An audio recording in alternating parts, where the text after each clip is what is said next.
Bendiciones. Seguimos en nuestro estudio de teología sistemática y nos corresponde entonces la materia de neumatología, que es la doctrina del Espíritu Santo. Todo lo que abarca, todo lo que menciona la Biblia acerca de la persona del Espíritu Santo, lo vamos a estudiar en este video. En primer lugar, vamos a hablar de que el Espíritu Santo es una persona. No es una fuerza activa como lo dicen algunas sectas. No, Él es una persona. Incluso es una de las personas de la Trinidad. Es decir, que el Espíritu Santo es Dios mismo. Así que tengamos cuidado con eso.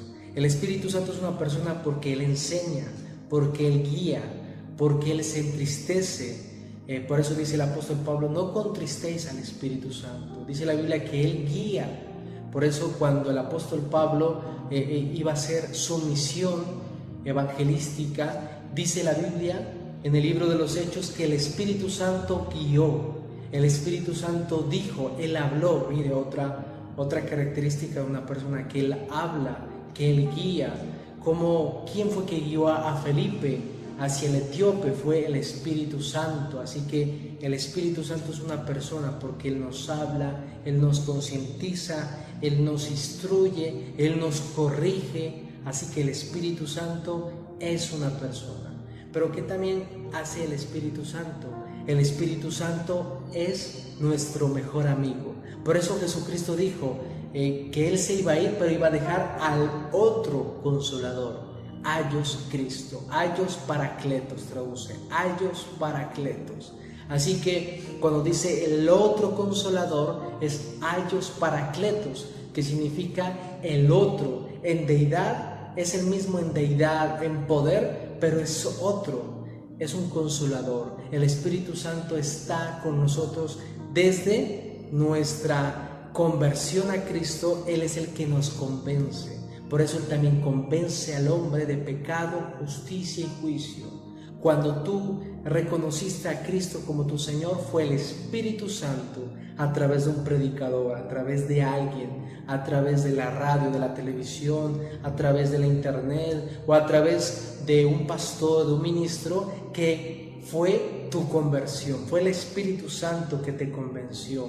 Entonces el Espíritu Santo está en el proceso también de salvación, ya que el Espíritu es el que nos convence del pecado, es el que nos dice, estás fallando, necesitas un Salvador, y es Cristo Jesús. Pero también Él está en el proceso de santificación.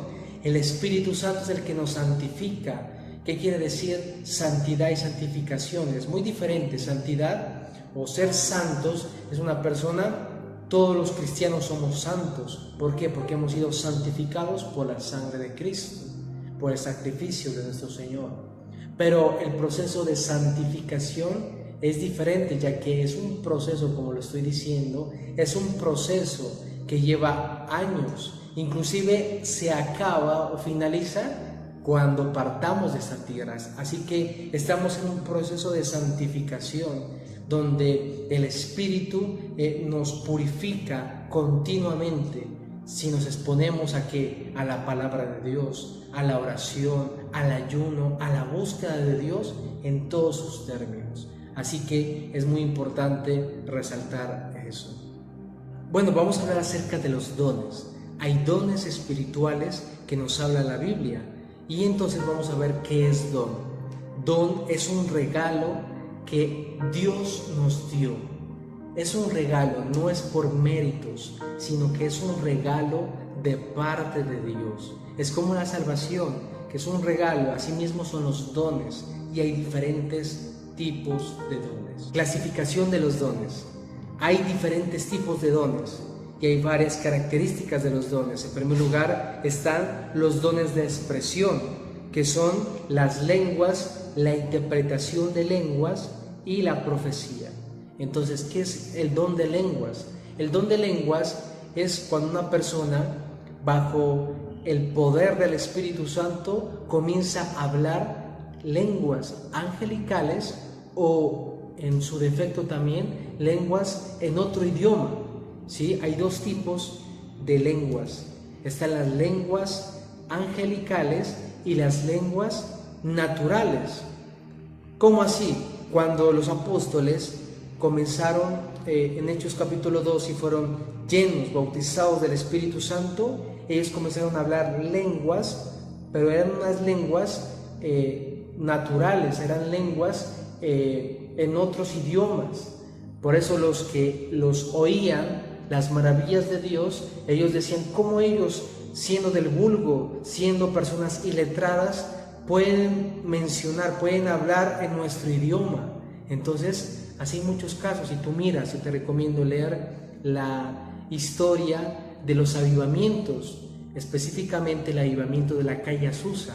Ahí menciona la historia de que cuando el Espíritu Santo tomaba ese lugar, unos hablaban en ruso, otros hablaban en coreano, otros hablaban en diferentes idiomas. ¿Con qué propósito el Espíritu Santo bautiza de esa manera? Para que esa persona que es bautizada en otro idioma pueda hacer misiones, pueda hacer evangelismo en ese lugar donde se habla ese idioma.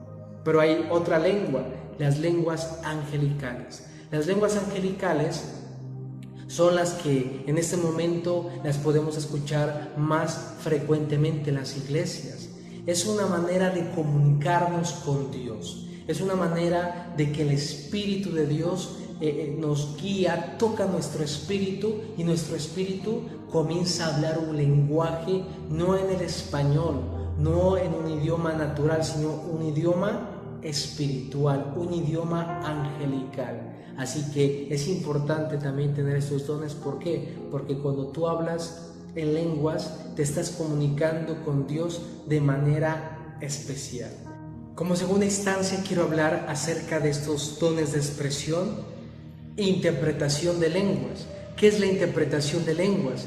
Es cuando una persona tiene la facultad, el don de interpretar las lenguas angelicales de otra persona. Es decir, hagamos de cuenta que dos personas están aquí. Yo comienzo a hablar en lenguas y esa persona interpreta, porque nadie conoce lo que yo estoy hablando en lenguas. A veces ni la misma persona que lo está hablando, pero llega otra persona y las interpreta. Entonces eso es don de interpretación de lenguas. De los dones de expresión es la profecía. ¿Qué es la palabra de profecía?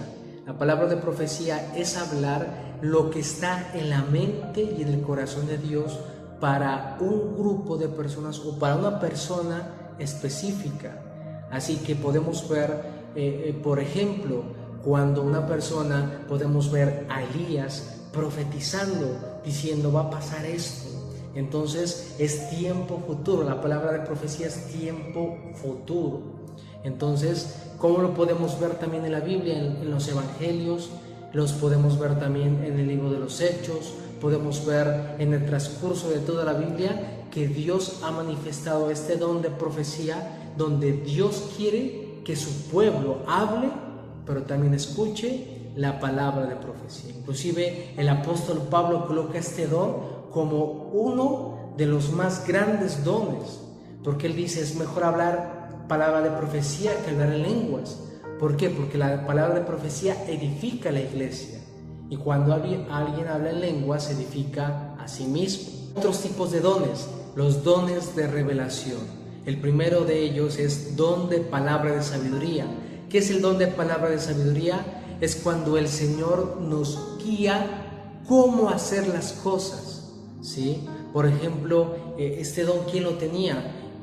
José, por ejemplo, Daniel, cuando él interpretó ese sueño, pero le dio sabiduría tanto a Faraón con José, tanto a este rey con Daniel. Así que es cómo hacer las cosas, es la palabra de sabiduría.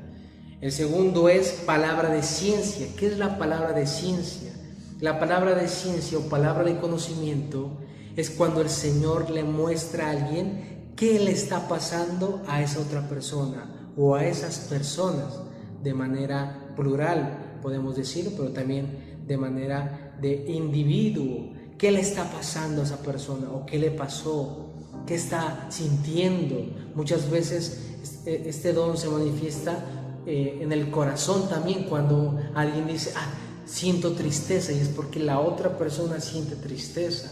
O cuando sientes también o miras en tu mente que esa persona hizo tal cosa, o la miras haciendo esta cosa o la otra o diciendo. Entonces es palabra de ciencia.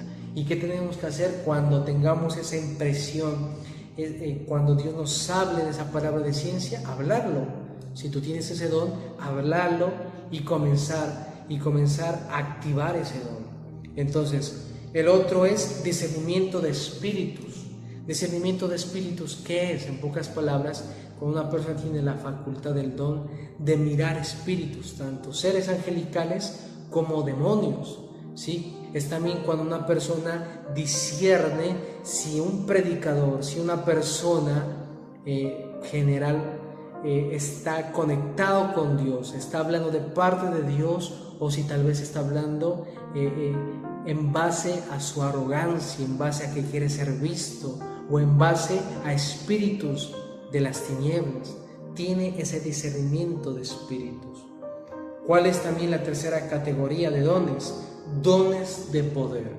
Y en primer lugar está el don de fe, porque sin tener este don de fe es muy difícil, o puedo decir imposible, tener los otros dones, que es sanidad y milagros. Hay que tener la fe.